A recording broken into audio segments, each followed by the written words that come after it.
wherever you are and wherever you are listening, thank you so much for making us a part of your day. We've got an awesome episode today with Jay Connor. Jay is a proven real estate investment leader and is known as the private money authority. Jay uses his $8 million in private money almost exclusively to buy and sell properties with profits nearing $78,000 per deal. Jay walks his talk and averages 3 deals a month in a small 40,000 population area of Morehead City, North Carolina. Jay has coached over 2,000 real estate investors since 2011, teaching them how to raise private money. This is an incredible episode if you're interested in private money investing or you're interested in real estate. Jay's a wealth of knowledge, and not only that, but he's actually giving away tickets for 2 people for free to his Private Money Academy conference. It's normally $3,000 to attend that. You can get it for only $97 a person and a registration fee. And he's got the event happening in February, June, and October. So pick the one that works best for you. Stay tuned, like and listen, and I know you're going to love this episode.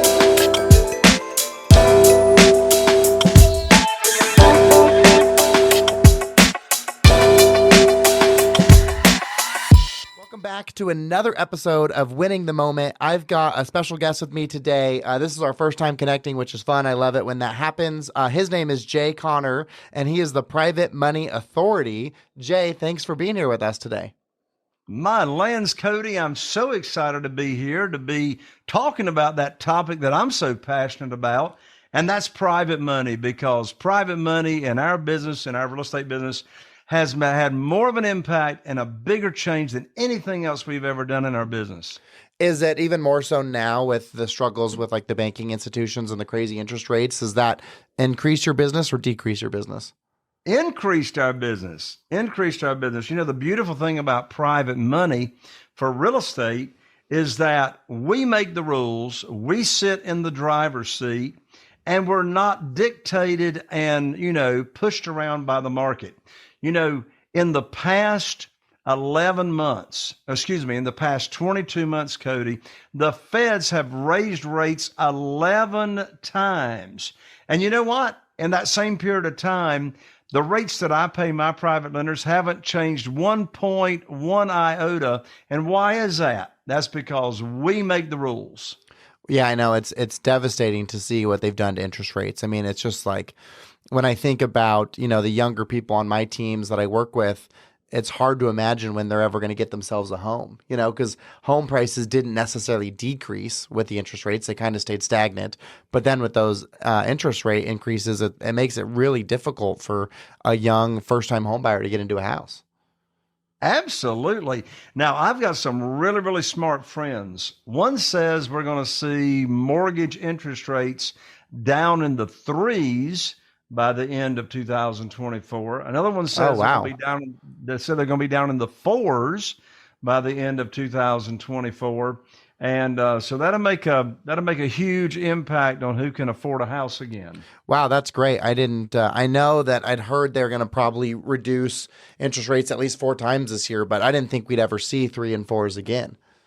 Yeah, well, time will tell, because at the end of the day, really nobody has a crystal ball. Right. No one knows. You had mentioned when we were getting started before we recorded about your book. Do you want to talk a little bit about that really quick? Oh, sure. So I've been investing in single family houses. We've also done commercial deals, shopping centers, townhouses, condos, primarily single family houses, all the way since 2003. But in 2009, I was cut off from the banks and I had to find a better and quicker way to fund our real estate deals.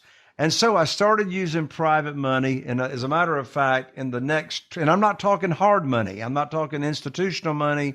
I'm talking private money, doing business with individuals that are using either their investment capital and or their retirement funds to invest in their deals. And so the first 12 months of using private money, all the way back in 2009, our business actually tripled because of all the access to the funding, and that's the same today. So recently, I wrote a book that I'd love to give you for free. So if you're listening to this show, this book is called Where to Get the Money Now. That's the funding for your real estate deals, and that's without, relying on the banks making the rules. And so I'd be glad to autograph ship this to you in the mail, priority mail. You can pick this book up, very easy to understand, at www.jayconner.com, on an ER, not an OR, jayconner, JayConner.com/book. jayconner.com/book. I'll send it to you, priority mail. It's free. All you do is cover shipping, and we'll ship it right out to you. That's great. Well, I will put that link in the show notes. So if you're listening to this and you're driving around, know that when you're done driving, or if you're on your computer, just go down to the show notes. I'll have that link right there. It'll take them right to it. Perfect. That's wonderful. So why did you get cut off from the banks? Well, I got cut off from the banks, not because of my credit score. I had an 800 credit score. Not because of my payment record for 6 years. Had a great payment record. I got cut off from the banks because of the global financial crisis that was going on. In fact, Cody, I remember it like it was yesterday. I called up my banker. His name was Steve. We had done a ton of deals in 6 years. I called him up. I told him about these 2 houses I had under contract to purchase, and I knew he was going to fund them. I mean, I've been doing business for, 6 years. Yeah. And I learned very quickly that my line of credit had been closed down with no notice. And I said, Steve, why are you shutting me down? We've got a great relationship. He says, well, Jay, the bank is just not loaning money out to real estate investors anymore. I tell you, Cody, and I know you remember it, it was like the spigot turned off overnight. Goldman Sachs, they shut down. I mean, it was a mess. So what did I do? I picked up the phone. I called my friend Jeff Blankenship in Greensboro, North Carolina. I told him what had happened. And I said, what are you going to do? He said, well, first of all, Jay, welcome to the club. The bank just closed my line of credit. I said, what are you going to do? He asked me if I'd ever heard about private money. I told him no. He asked me if I'd ever heard about self-directed IRAs where people can use their retirement funds to loan money out to real estate investors. I told him I never heard about that. So I learned about that very, very quickly. I was able to attract, without asking, begging, chasing, or selling, or trying to talk anybody into anything, I was able to attract $2,150,000 in new funding from individuals. And you know what, Cody? Since that time, I've never missed out on a deal for not having the money. And here's the deal. The traditional way to borrow money is you go to the local bank, or, maybe a hard money lender or whatever. You go to the local bank, you get on your hands and knees, you put your hands underneath your chin, and you say, please fund my deal, right? You're begging. But in this world of private money, we don't ask for a mortgage. We offer a mortgage. What's the difference? Well, you got to own that real estate in between your ears. What do? I put on my teacher hat, my private money teacher hat, and I just started teaching people that I had a relationship with, go to church with them, Rotary Club, Business Networking International. I started teaching them my private lending program. By the way, in the book that I'll ship to you, the program is in the book exactly as to what I teach potential private lenders. I teach them the program. Don't ask them to fund a deal. But then I call them up with the good news phone call, and I say, I got great news. I can now put your money to work. I give them a little overview of the deal, and I don't ask them if they want to fund the deal. Of course they want to fund the deal. They're waiting for the good news phone call. So it's all about teaching. It's all about serving. It's got nothing to do with chasing, selling, or begging. Well, I know all about having a bank turn you down. I still work in hospitality, and we have a property that we were managing at the time, and we'd worked with this banking institution for 30 years at that point. And we were in the process of doing a big conversion and joining Hilton, and we needed I want to say it's a $10 million loan at the time. And we had all the financials for it, and the bank actually approved it and said, absolutely, we'll fund this for you. We started demolition. We had torn all of the main buildings down to the studs. We demolished a building. And then we were actually flying to China to go get our furniture order. And they had built a replica room in China in a warehouse of our furniture because we wanted to make sure we could get there before the Chinese New Year, so we didn't have time to kind of send it over, do it on site, and then order it. We had to go there directly. And we're sitting in front of the Chinese consulate, getting our visas, waiting to go in, on a phone call with the bank, and the bank says, I'm really sorry. We're not gonna fund your project.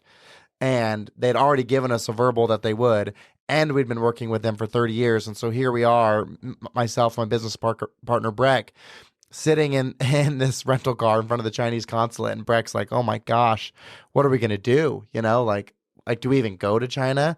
And it's like at this point we were so leveraged trying to get through this project. And I told him like, "Look, we got to go. We'll find another lending institution." And luckily, we found a bank that agreed to do it, and we were able to get through it. But we had to go to China and make a handshake deal with our furniture designer, Steve Mittman, because it was about $1 million in furniture we needed to order. And so we had to tell him at the end of it, like, "I'm sorry, we don't have any money, but we will. If you're willing to start this for us on a handshake, that we'll take care of it." And luckily, he was the kind of guy who believed in us, and we found a solution. But certainly, you don't want to be held hostage by the banking institutions if you don't have to be. Absolutely. When you're making the rules and, you're putting the deal together, then, you don't have to be at the mercy of somebody else that's making the rules. And I mean, for goodness sakes, I'm surprised anything closes traditionally, right? And all the red tape involved. But in this world of private money, the closing documents, 5 pieces of paper. Wow. 5 pieces of paper. It takes me maybe 3 minutes to sign the paperwork when I close a deal using private money. Do you work with banks at all anymore, or is it all private money? All private money. Wow. So how did you get into real estate? Like, what was that? What was your history into getting into that space?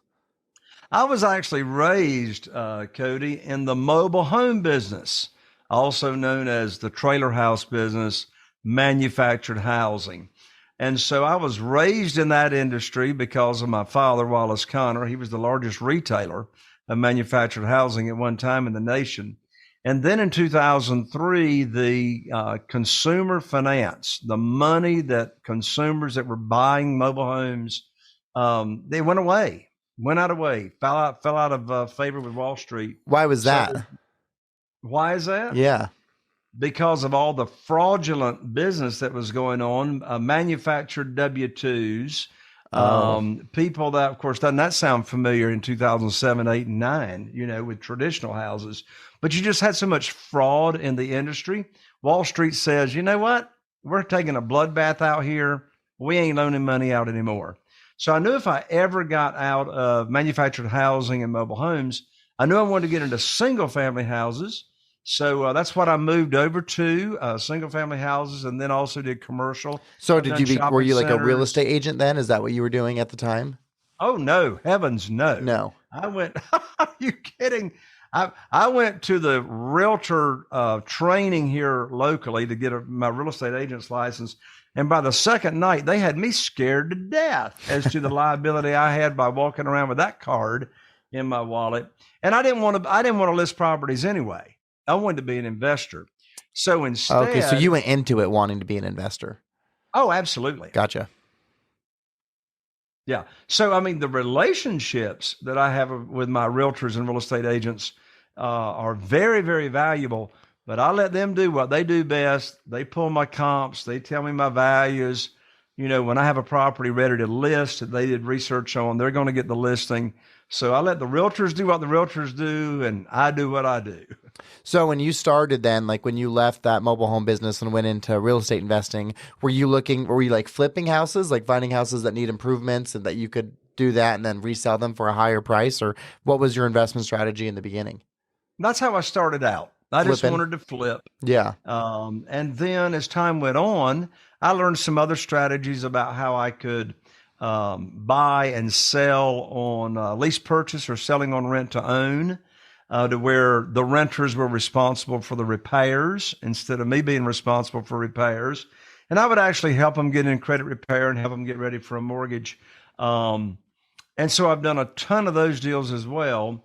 But primarily, as far as single family houses go, ever since 2003, most of them have been flips. Okay. So, and is that still what you're doing today then, is flipping them? Primarily today in this market. Oh, my lands. It's just unbelievable, the profits. Our average profit right now per deal, per house in our small area of only 40,000 people is $78,000 profit per flip that we're doing.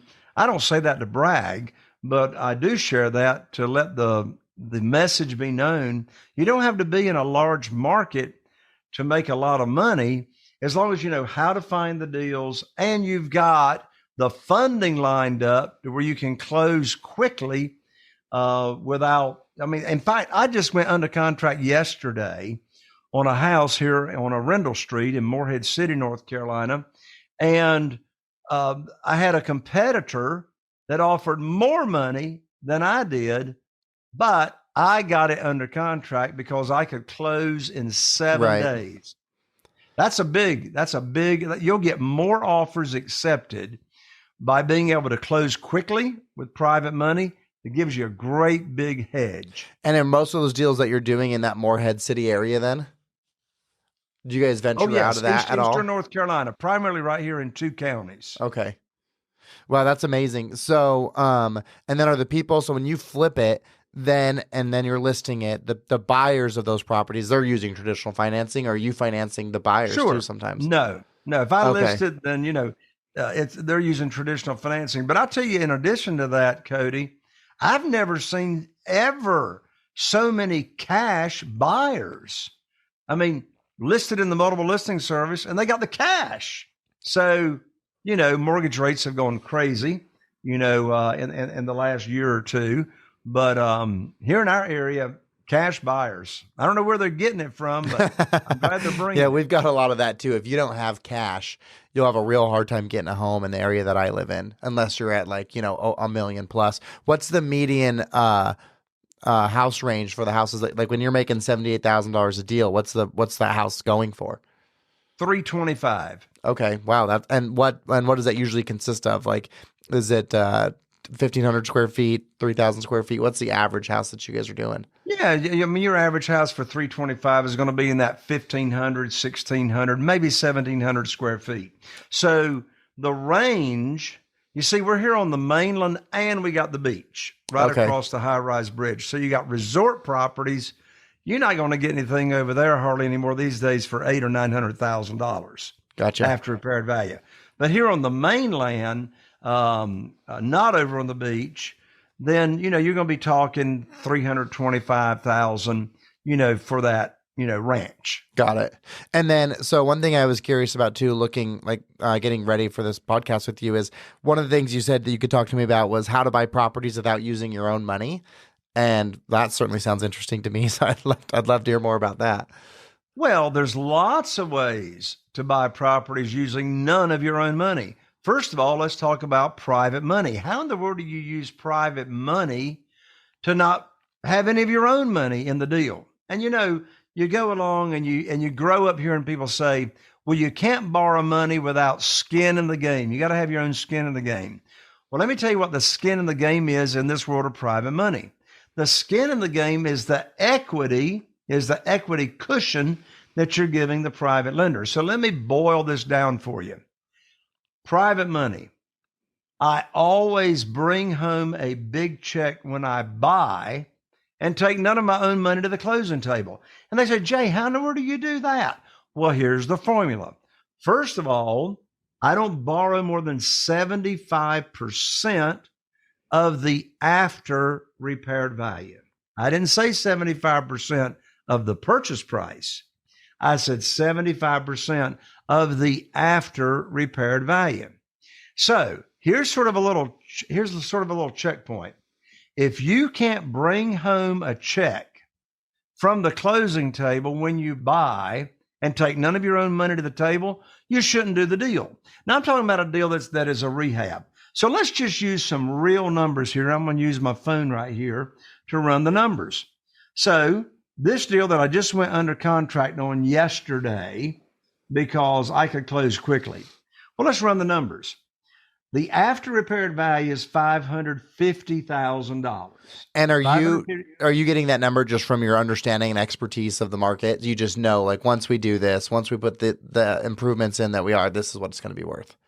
I do not rely on my expertise because there could have been a sale on that same street that I didn't know about last week. So I always have comps and a comparable market analysis run by my realtor Got that it. I'm doing business with before I make my offer, Got it. right? So I want to know currently what is the after repaired value based on sold comps of houses that are already fixed up, looking absolutely beautiful. So I know this house, this property is $550,000 based off of my realtor's research. Got it. Okay. So I got a $550,000 after repaired value. Now, let me just go ahead and run the formula for you as to my maximum offer on this house. So when you're paying cash with private money, you cannot let your emotions dictate what you're going to offer. The math always makes the offer. Yeah, the that makes math sense. dictates that. So I'm buying it for 550. Excuse me. The after repaired value is 550. I'm buying it for 325,000.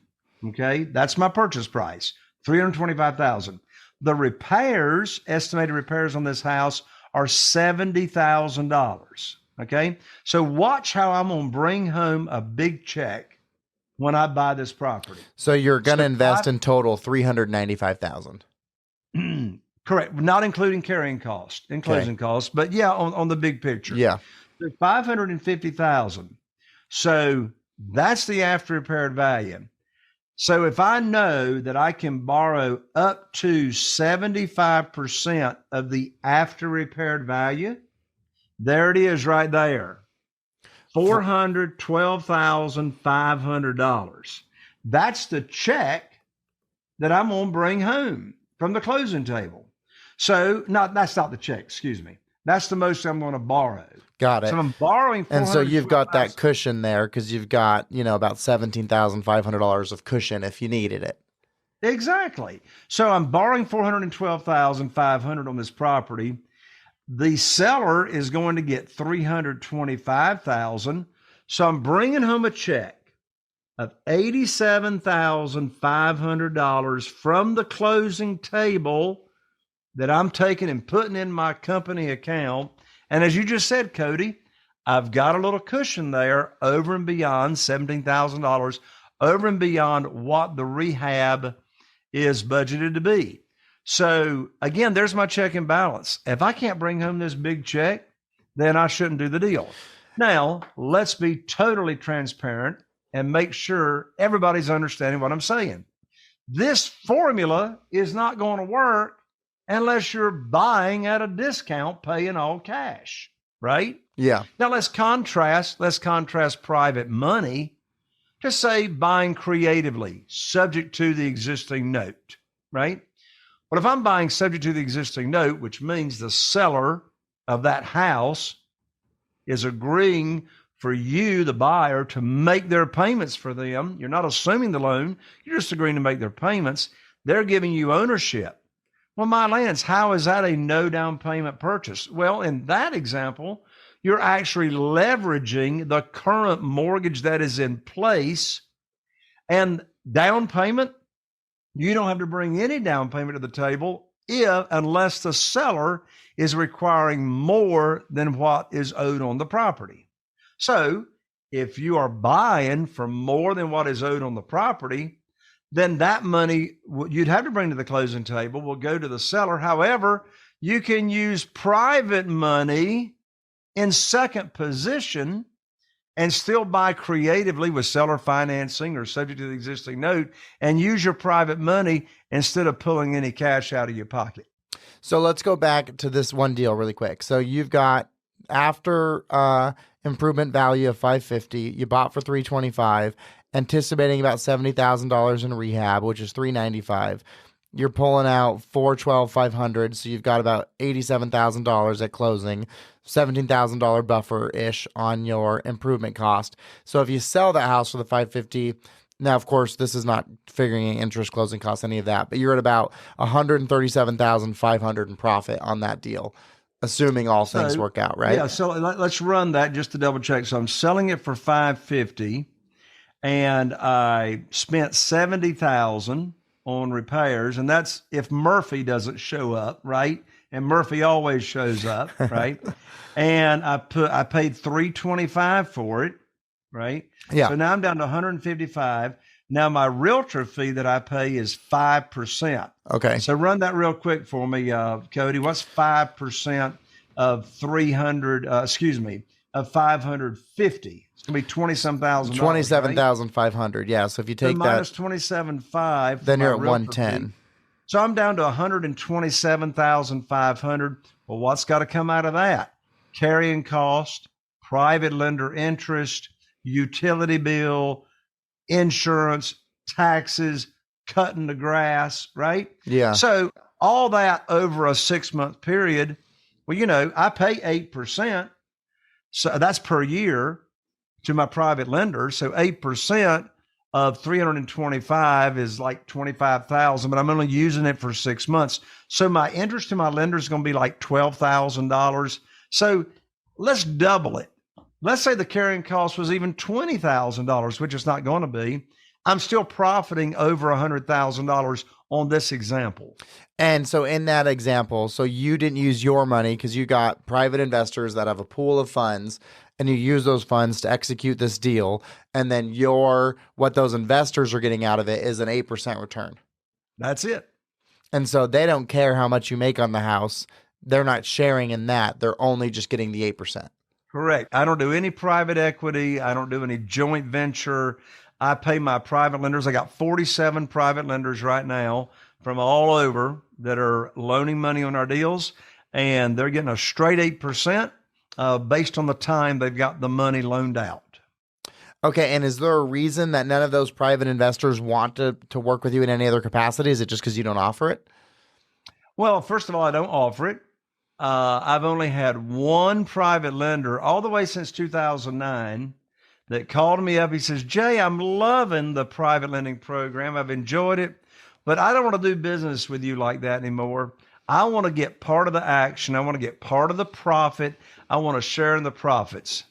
And I said, man, I appreciate you bringing up this conversation, but here's the deal. First of all, too many cooks in the kitchen burns the toast. I do what I do best. My private lenders do what they do best, which is lay in bed, sleep at night, and make money. So I said to my private lender, if you want to share in the profits, then you need to go out and do your own deals. You need to find your own deals. You need to negotiate your own deals. You need to oversee contractors. You need to deal with the problems that come up with repairs. And you just need to go be a real estate investor if that's what you want to do. What do you think he did? He said, okay, I'll be a private lender. Okay, so then what is, you said you have 45 lenders, private lenders out 47, there? 47. So what's the minimum investment someone can make to be in that program? $50,000. 50,000. Okay. And then is there amount of time that they have to leave that money in there? Well, that's a great question. So the amount of time they leave the money in it is for the length of time that the deal needs it. But what's in the promissory note? So the length of the note is 2 years, but we can cash out early with no penalty. And so typically on a flip, we're going to cash out these days within that 6 to 9 month period, depending on the, scope of the flip and the repairs. But as an incentive to my private lenders to do business with us, I give them a minimum of a 6-month return. So you see, I'm paying 8% a year, right? Yeah. But if I don't use the money for the entire year, how am I taking care of them? Well, there's a couple of different ways. First of all, I give them a minimum of 6 months. So let's say in the unlikely event, I did a flip in 3 or 4 months. I'm still going to pay them 6 months worth of interest. So if I'm paying them 6 months worth of interest, they didn't make 8%. They made 4% on their loan amount because they were only using, or I was only using it for half a year. However, here's a big rider downer. Okay. In the promissory note, I also mentioned that we can substitute the collateral in the event we cash out prior to the note coming due. Now, the private lender has to approve that, but I do this all the time, substitution of collateral. Let's say I've got a private lender that's got a note on a deal and I cash out that piece of real estate.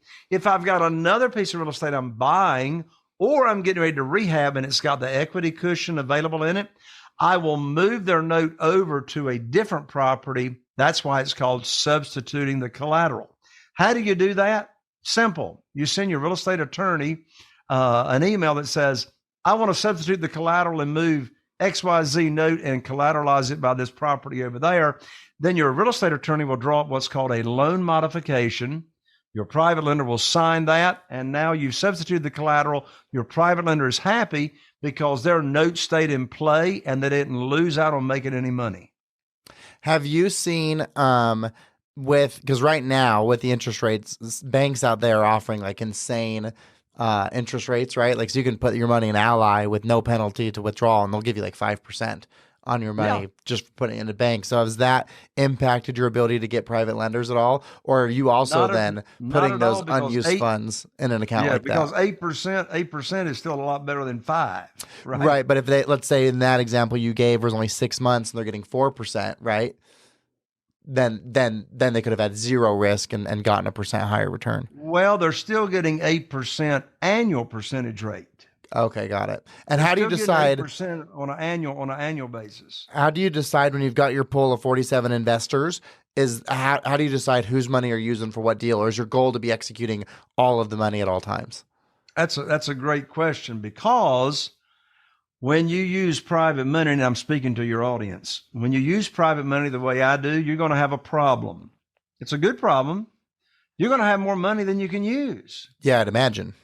So how do you keep them happy? Well, here's my business practice.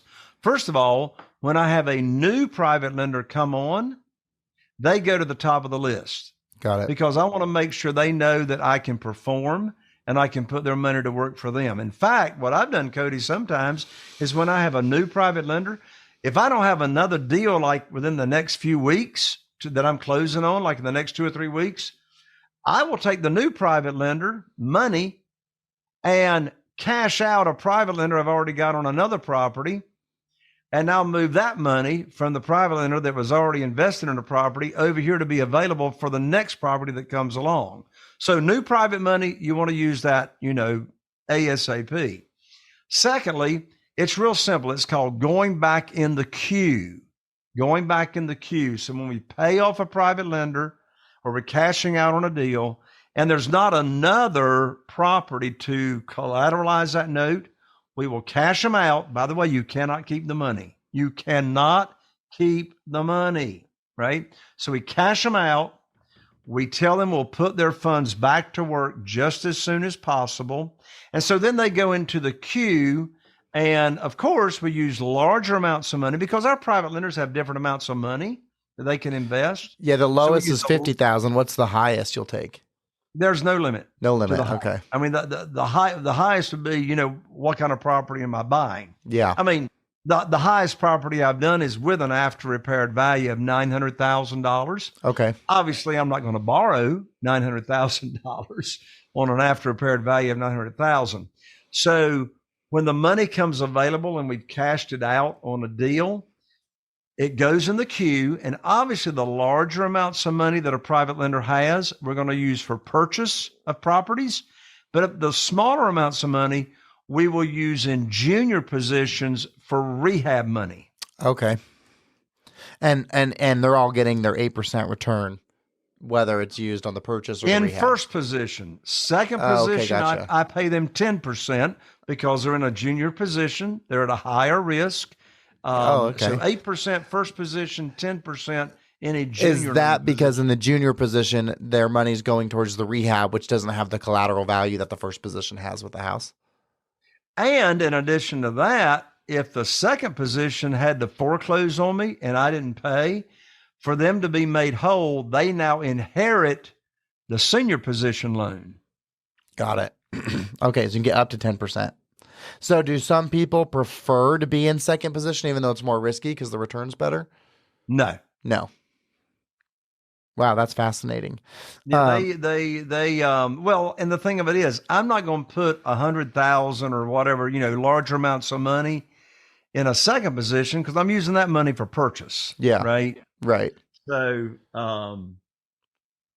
but it took some training. It's like, some of my lenders will start out at 10% because they're using smaller amounts of money.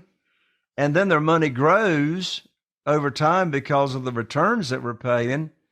And then I have to tell them, I say, well, you're up to a larger amount of money, so now you get 8%. Yeah. And then, so another question that kind of just leads into what you've explained here is one other topic that you have is how you can get 3 big checks with every real estate deal. So you've probably touched on it a little bit, but just clarify that maybe for the listeners. Sure. So how do you get multiple checks? I mean, who else wants to get paid to buy properties, right? So multiple checks on every transaction. First of all, you're going to get your first big check when you buy. When you buy a property, you bring home a big check when you're using private money without taking any of your own money to the closing table.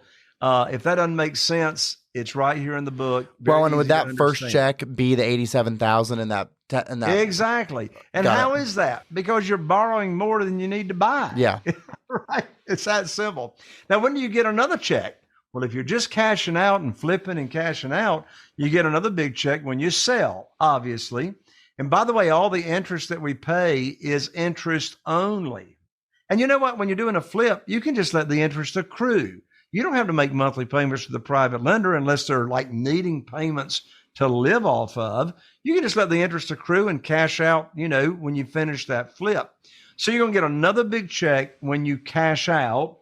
And that is the difference between what you sell the property for and what you still owe the private lender. Right? So the big check when you sell. In the middle of that transaction, which I've done a lot of, if you sell on rent to own or lease purchase and you're still owning the property, well, you're going to get another check in the middle of the deal by receiving a large non-refundable lease option deposit. The legal term is actually an option fee that would be applied to their purchase price. So you can get a big check when you buy. If you sell on rent to own, you can get a large non-refundable option fee. And then when you cash out, you can get a third check. And when you're doing these deals, do most of your investors prefer to just wait and let the interest accrue, I'd imagine? It's half and half. We've got some elderly private lenders that actually are living off of the monthly interest. Got it. Right? In fact, we've received thank you notes from our private lenders about how we have changed their retirement years because of us paying the 8% interest. So, instead of having their money in the stock market or, in the local bank in a CD, they've got it with us.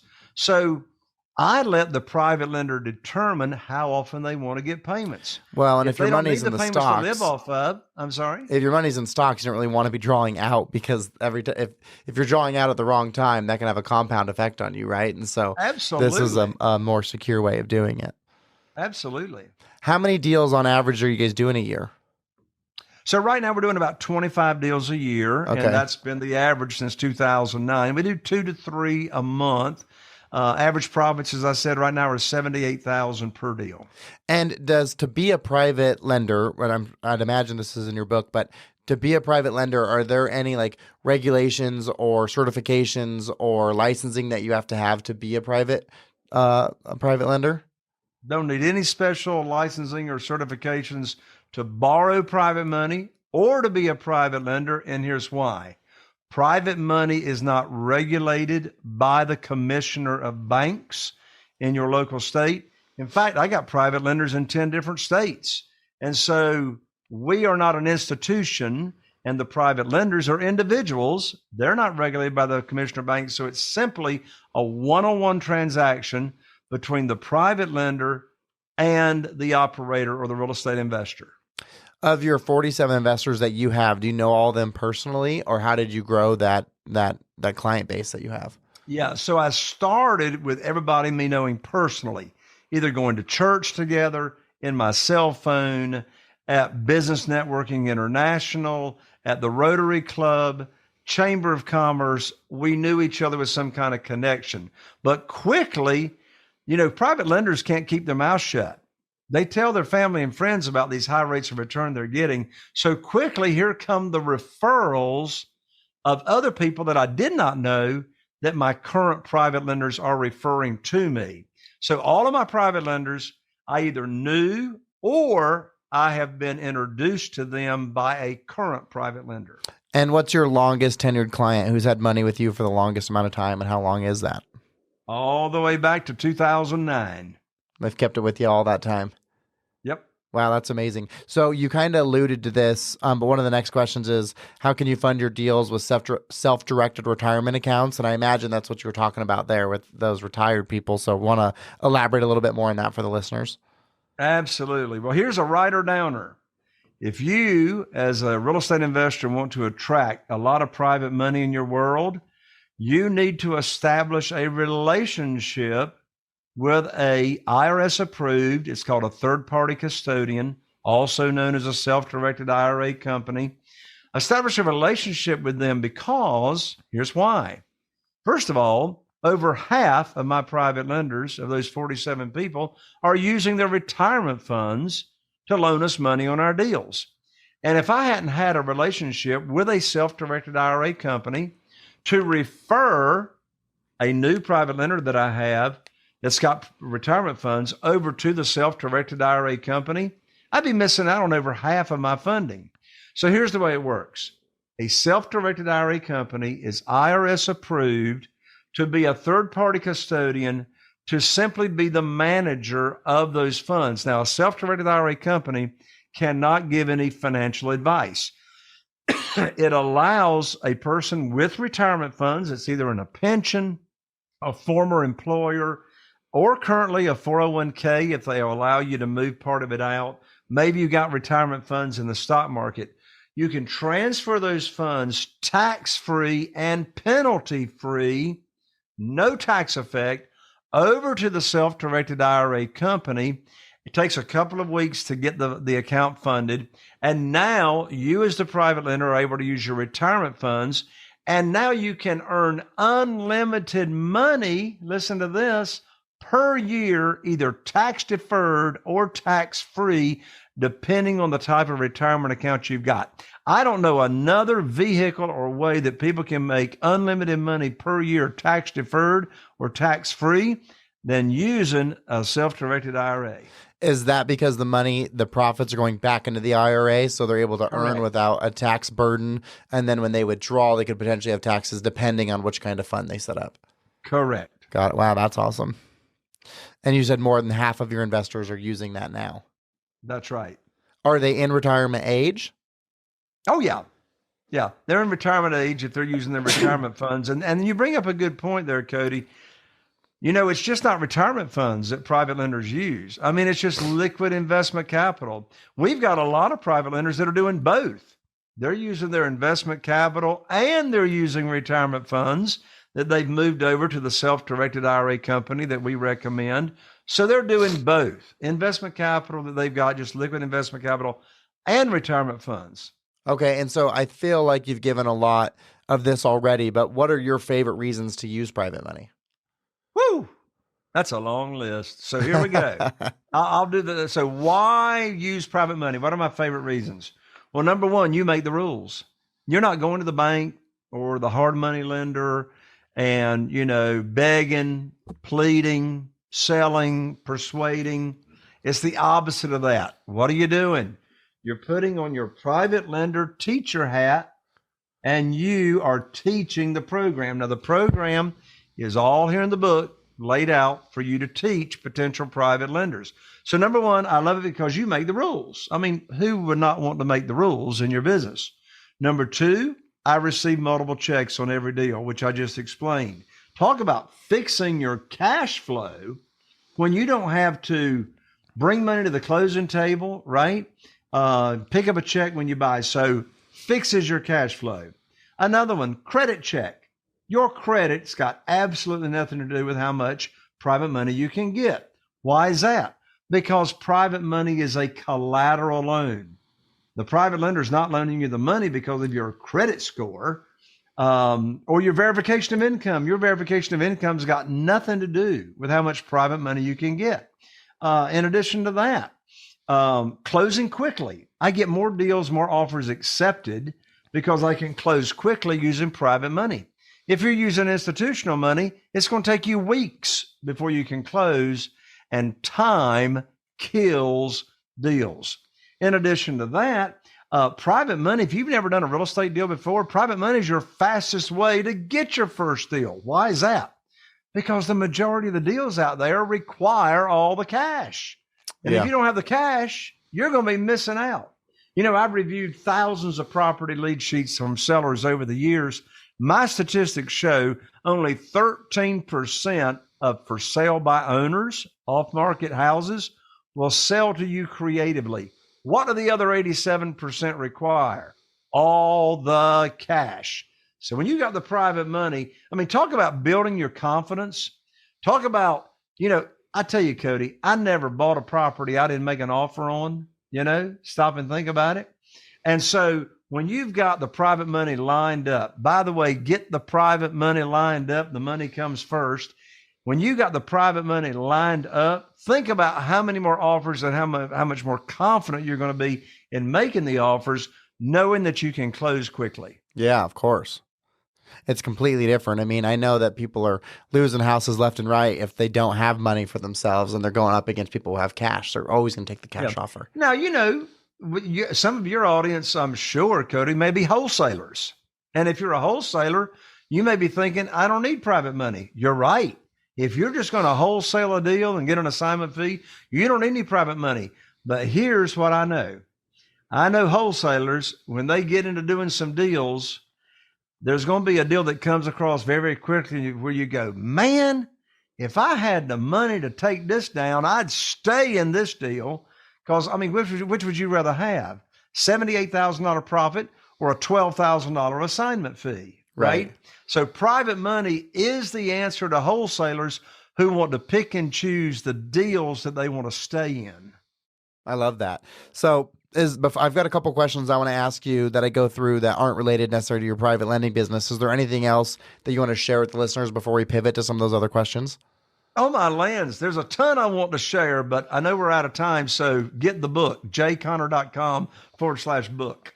Okay. So the first question I have for you, I find that when people who are thriving and really accomplishing their goals and making headway in whatever space they want to make headway in, I find that they usually have a pretty defined purpose. So I'm curious, what's your purpose? Yeah, that's a great question, Cody. That reminds me of a conversation that I had with a good friend of mine. Not too long ago, we were riding down the road and he said, Jay, when is enough enough? And I said, what do you mean? He said, well, you don't have to be doing all this work that you're doing. You've made millions of dollars a year. You're traveling all around the country, training and, coaching other real estate investors. When is enough enough? And I said, man, that's a great question. Here's the answer. Enough is never enough when it's not about you. When it's not about you. Any venture that I've gotten involved in ever since I was in my 20s, if the only purpose and the only reason I was in it was to make money, you know what, Cody? I never got off the ground. Right? Yeah, I believe it. So what is my purpose today? Why am I still doing what I'm doing? I have reached a level in my life as to what I call significance. Significance. So one of my favorite books is called The Go-Giver. I'm sure you've heard of it, Cody. The Go-Giver. And it's a great book that talks about identifying your purpose and leading with a servant's heart. So that's a long answer or question to give you the answer. What is my purpose? My purpose is to make an impact. How do I make an impact?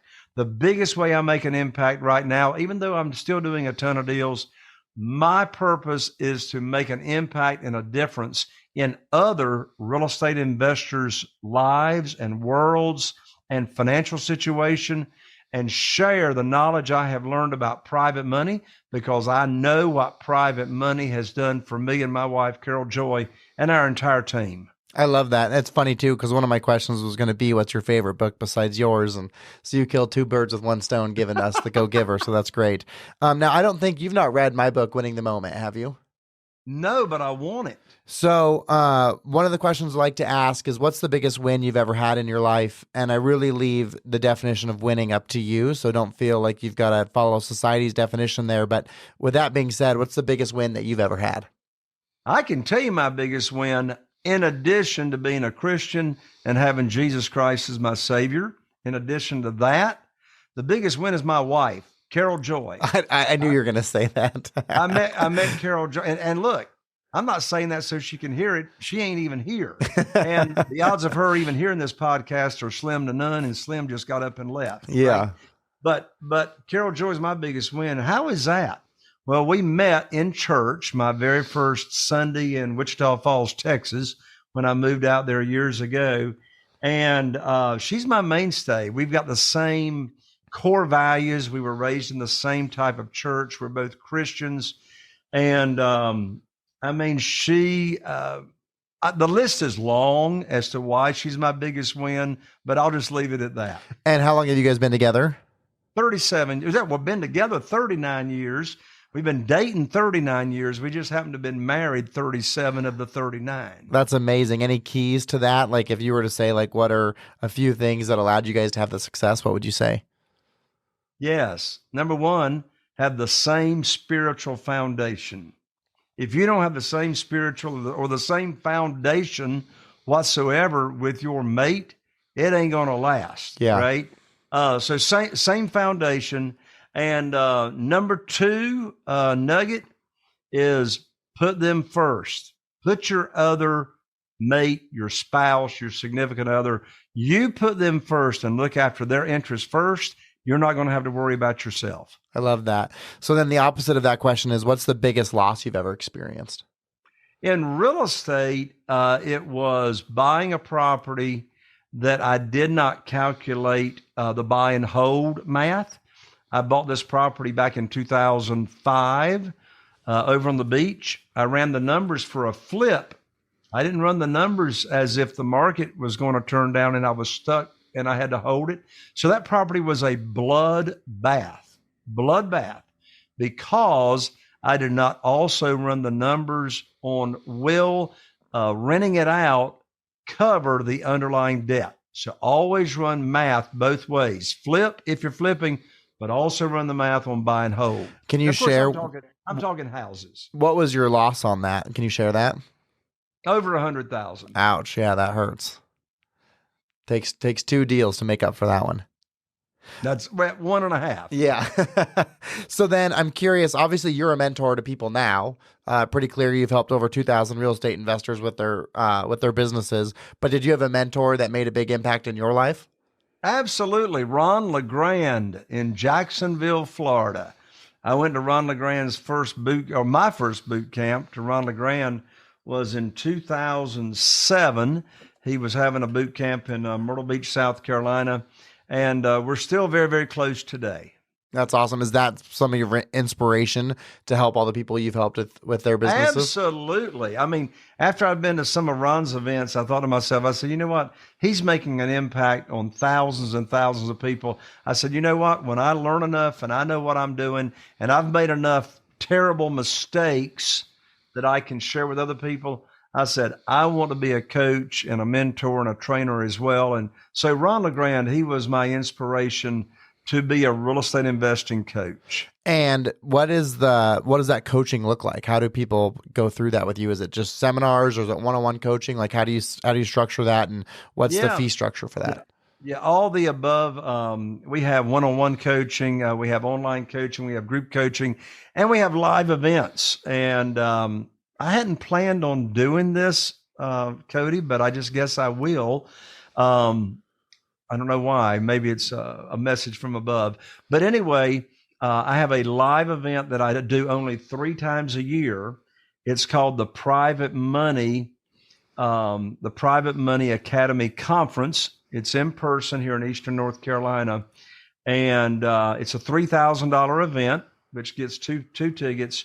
But for your listeners, Cody, I'm going to give out a URL where they can come for free. Two people with only a $97 registration fee, and that's just to hold people's seat because it always sells out. Of course. But here's a special URL for your listeners, and that is www.jaysliveevent.com, JAYS live, LIVE, event.com.